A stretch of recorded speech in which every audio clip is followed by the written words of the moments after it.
What is up everyone, my name is Dylan JC. Thank you for joining me here with yet another FIFA 21 Super Low.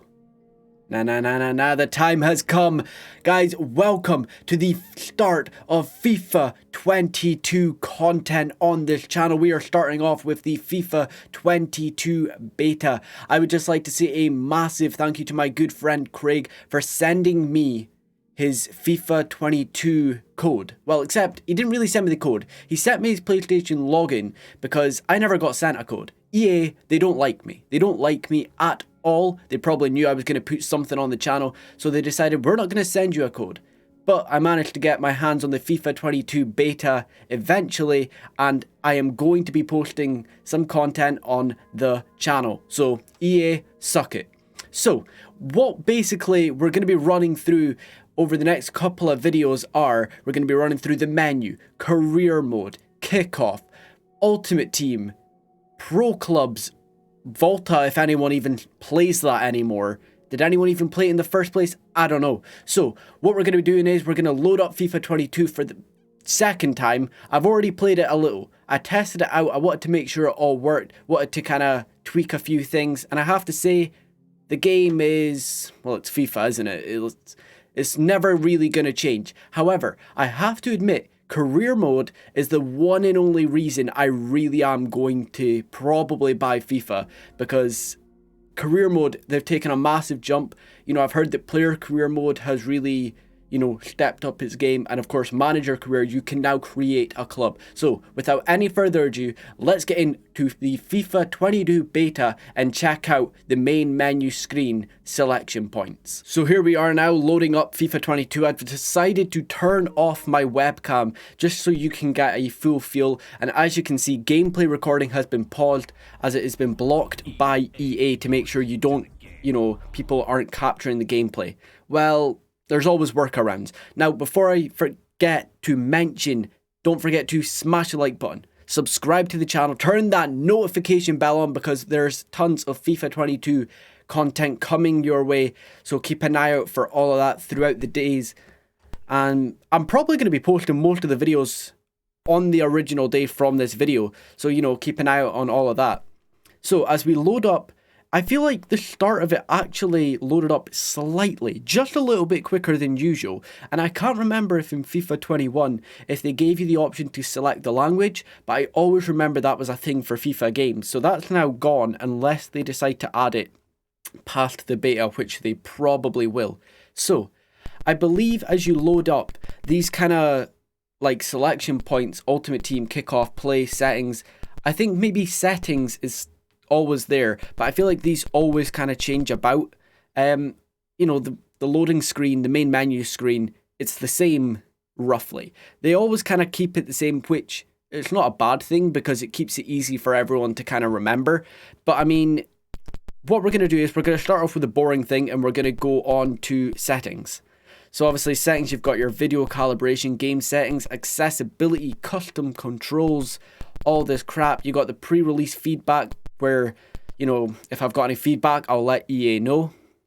Yeah, pretty much everything's the same. If we go into the skill moves, something I sure as hell don't do because I am absolutely shocking at FIFA. Yeah, everything's kind of the same. Legal agreements, that's probably telling me not to post this. Well, I have to. It's as simple as that. We got accessibility, like I said, everything's kind of the same. You know, everything's kind of changing color. You know, like I said, it's FIFA. Not much changes between... I don't think I've seen a drastic change in FIFA since, like, what, FIFA 12? Ever since then, it's kind of always been the same. Probably, like, FIFA 7 was the last time they did anything noticeable. So, yeah, we've got play, and you get quick play modes, which unfortunately is grayed out and we're unable to check out. But it does say dive into quick action or practice your FIFA skills. So I imagine that's just the background where you play like the player and the keeper. I can imagine that's just kind of the training center. We then have Volta football, which as well be grayed out because ain't nobody playing that. We got ultimate team, which I will be looking at. So, you know, keep an eye out for a future video on that. We have career mode, where if you click on this, use current squads, We have got manager career and player career, which we will also be checking out throughout the coming, well, probably throughout the day. We have pro clubs. Now, I've never played pro clubs, but I know that it's quite popular. So, I mean, there's always that you can check out. Like I said, I'll probably look at this further into another video. So yeah, we've got pro clubs, we've got your custom player there that you will all get to check out. And finally, we have seasons where you can play multiplayer head-to-head. I've done this before. This is quite fun. But yeah, once again, nothing really different between like this. Like everything's kind of the same. Like, come on FIFA, like it's about, well, come on EA, it's about time you update something and make the game a little bit more, I don't know, different. Like, as we go into Kickoff, you know, you get your usual select a side. You can change your settings for controller. And as we go in, we have Classic Match, House Rules, Volta, Champions League, CONMEBOL Libertadores, whatever you want to say about that. We got the Cup Final, Home and Away, and the Best of Series. Like I said, like a few changes have been made, obviously. The colour scheme, I actually prefer the colour scheme on this to the one on FIFA 21.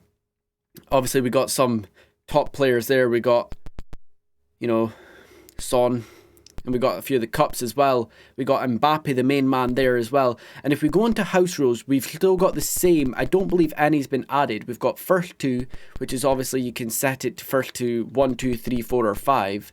We've got long range, survival, headers and volleys, no rules, King of the Hill, and my personal favourite, Mystery Ball as well. So, I mean, like I said, not much has really changed. If we look at some of the squads, I believe they weren't adding new strips as of yet, and they weren't adding the player ratings. So, unfortunately, I won't be able to showcase that. I mean, we got Leeds United, we got Liverpool, City, Manchester United, and as far as I'm led to believe, the likes of Ronaldo and Messi. Ronaldo still plays for Juventus in this, who I believe are still called Piemonte Calcio. I could be wrong.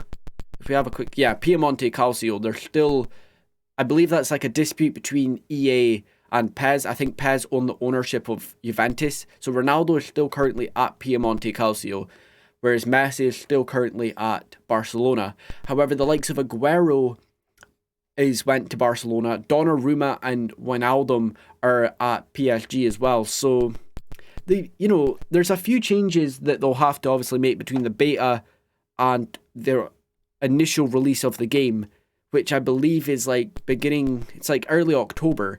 But I mean, they've updated so that the squads, Premier League squads, you've got Brentford, of course, the team that beat Arsenal just a few weeks ago.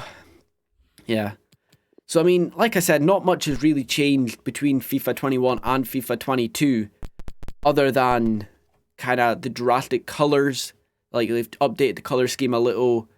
Yeah, that's pretty much it. I feel like they've maybe made it a little bit easier for people to get to places. Like, if you want to just get into, like, Ultimate Team or Career Mode, like, it's a lot easier maybe for some people. I don't know.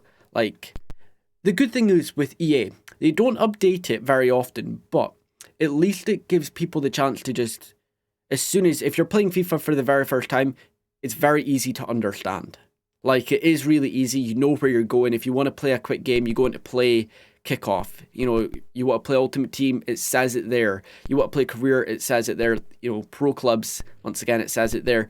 But I feel like it's about time they did a drastic change. Personally, I want a drastic feel, but the only thing is, how far can they go without them ruining the game? Like, you don't want them to, completely take everything out, revamp it, and then the game comes out looking like Cyberpunk, So, before we kind of end the video, I'm going to quickly show you this, right? Now, I mentioned it in a previous video. I play on the PlayStation 5, right? And obviously, games are expensive as it is. They're about 50 quid for FIFA every year. I'm happy to pay that because I enjoy playing FIFA. But in order for me to play the standard edition on the PlayStation 5, it costs me, I believe it's £69.99, so £70, right? 70 quid to play FIFA on my PlayStation 5. Remember that, right? And for this, I get an untradeable team of the week, Kylian Mbappe loan item, Foot Ambassador loan items, and the career mode homegrown talent, which most of the time is rated at like 43 anyway. And by the time you train him up, it takes like 5 years, and by that time he's 30 and he's ready to retire, right? Ultimate Edition, for an extra £20, or, well, right now you're saving yourself £2. Basically, £70 for Standard Edition, if you're on PlayStation 5. £90 for Ultimate Edition. You get £2 off at the moment, I believe. I could be wrong, something around... No, sorry, you're getting 10% off. So it's about £9 you're getting off, I believe. But it's like £2 between the two games. That's what I meant. And you get it 4 days early. You can play, get this, between PlayStation 5 and PlayStation 4. If I buy this, I only get to play it on my PlayStation 5, and I'd have to spend an extra £50 to get it on my PlayStation 4. I get 4,600 FIFA points, you get an untradeable team of the week, and you get the same stuff you would for the Standard Edition. So you're spending an extra £20 to get 4,600 FIFA points, play it on both consoles, 4 days early, and one thing I've just noticed is you get an untradeable one-to-watch player item. Personally, if it was me, I'm just going to go for the Ultimate Edition as it just works out better and technically will save me money to go between the two. But yeah, let me know down in the comments below if you're going to buy FIFA 22. Let me know if you're going to be sticking with FIFA 21. Let me know if you don't even like FIFA.